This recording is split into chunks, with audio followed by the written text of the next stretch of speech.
We thought you wouldn't understand. I knew something had shifted the moment my son stopped asking for my opinion, not for money, for perspective. Aaron had always been independent, but he valued conversation. When he was 22 and deciding between two job offers, he brought spreadsheets to my kitchen table. When he was 26 and unsure about proposing to Melissa, he called me from his car and talked for an hour about fear and commitment.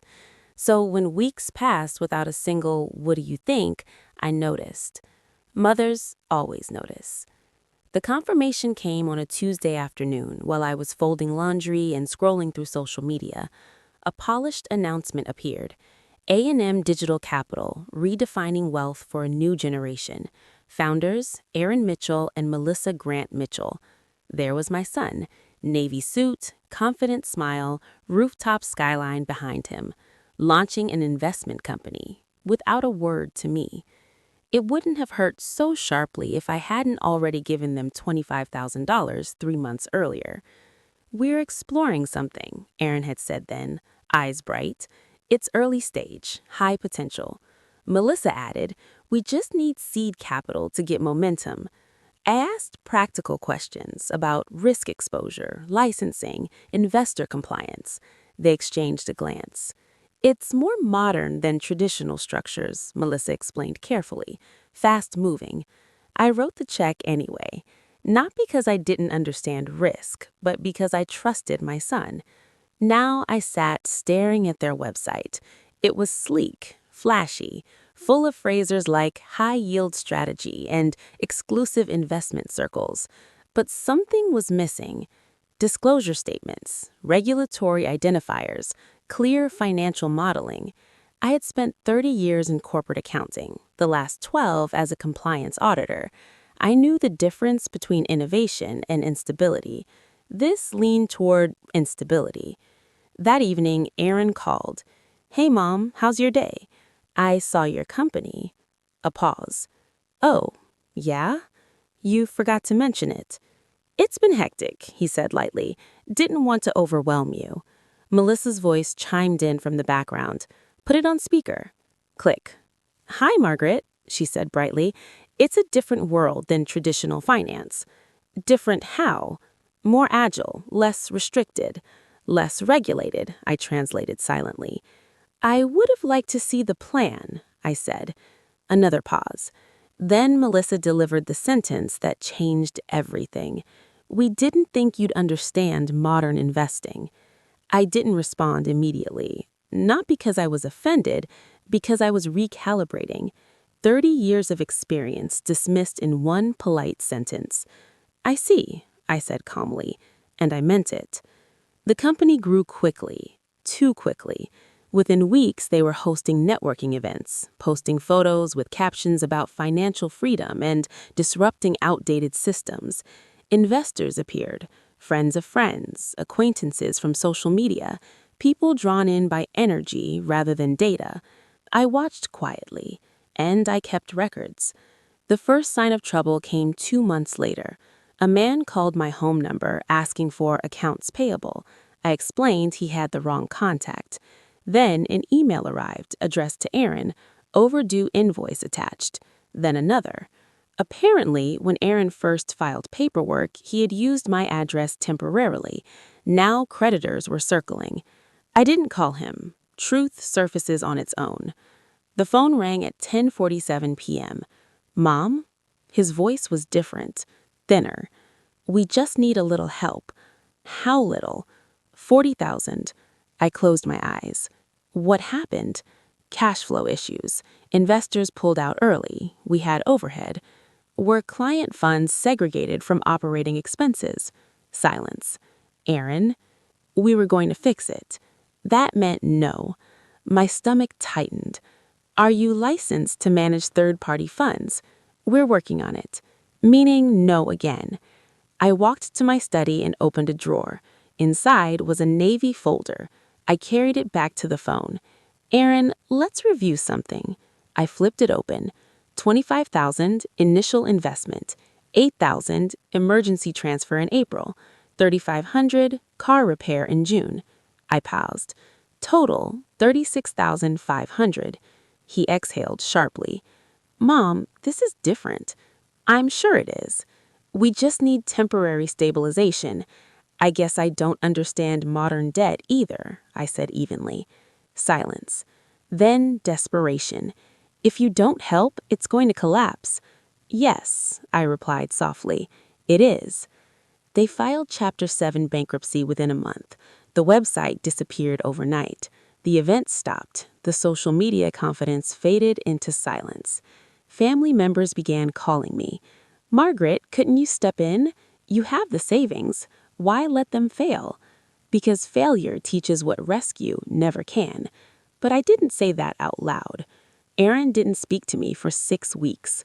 When he finally showed up at my door, he looked exhausted. Dark circles, shoulders slumped. You could have saved it, he said quietly. Yes. Why didn't you? Because saving it would have destroyed you. He frowned. That doesn't make sense. If I had covered the losses, you would have learned that risk has no cost, that I will always absorb it. He stared at the floor. I thought you didn't believe in me. I believe in you enough to let you face consequences. The bankruptcy process was brutal. Court filings, asset declarations, embarrassing disclosures. Melissa cried in the hallway outside one hearing. I didn't think it would go this far, she whispered. It always goes this far, I replied gently. Money borrowed without structure always demands structure eventually. They both took full-time jobs within weeks. Aaron in operations at a logistics company, Melissa in marketing for a regional retailer. No startups, no leverage, just salaries, routine, stability. Months passed. Then something shifted. Aaron began calling again, not for money, for guidance. How do I rebuild credit properly? What's a safe emergency fund target? What debt ratio should I aim for? This time he listened fully, not defensively, not impatiently. Melissa came around slower. Pride takes longer to soften. But one afternoon, she sat at my kitchen table with a notebook. I underestimated you, she said plainly. No, I corrected gently. You underestimated fundamentals. A year later, they showed me a spreadsheet. Savings, $12,400. No late payments, credit score climbing steadily. It's not much, Aaron said. It's everything, I answered, because it was built on discipline, not illusion. 2 years after the collapse, they had saved $22,000. No investors, no borrowed momentum, just consistency. Aaron received a promotion. Melissa started freelancing on the side, legally structured, registered, insured. Before launching her small consultancy, she emailed me a full business plan. Would you review this? She asked. I smiled. Now I understood modern investing.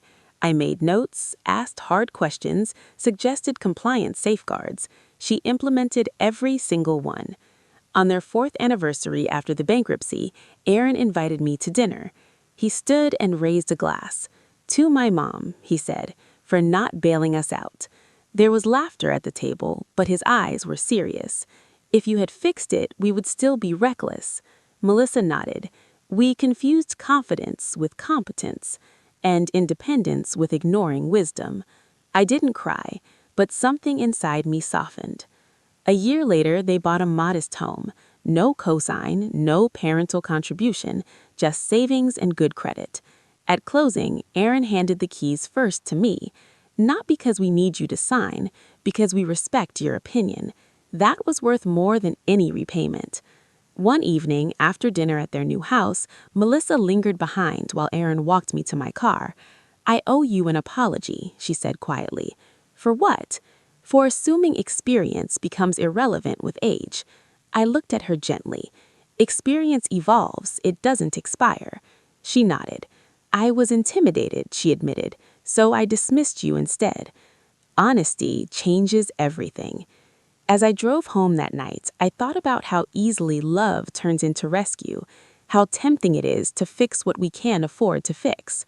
But sometimes the most loving act is restraint. Money can cushion mistakes, but it can also postpone maturity. They once believed I wouldn't understand modern investing. Maybe I don't understand hype or speed without structure, but I understand balance sheets. I understand risk. And most of all, I understand that dignity must be earned, not funded. Today, Aaron still calls me, but differently. Mom, can you look over this contract? Does this interest rate make sense? Am I missing anything? He doesn't assume I won't understand. He assumes I will. And that shift means everything. The strangest part, our relationship is stronger now than it was when I was writing checks, because money can create dependence, but boundaries create respect. And once the money stopped, the respect began. The end. The end.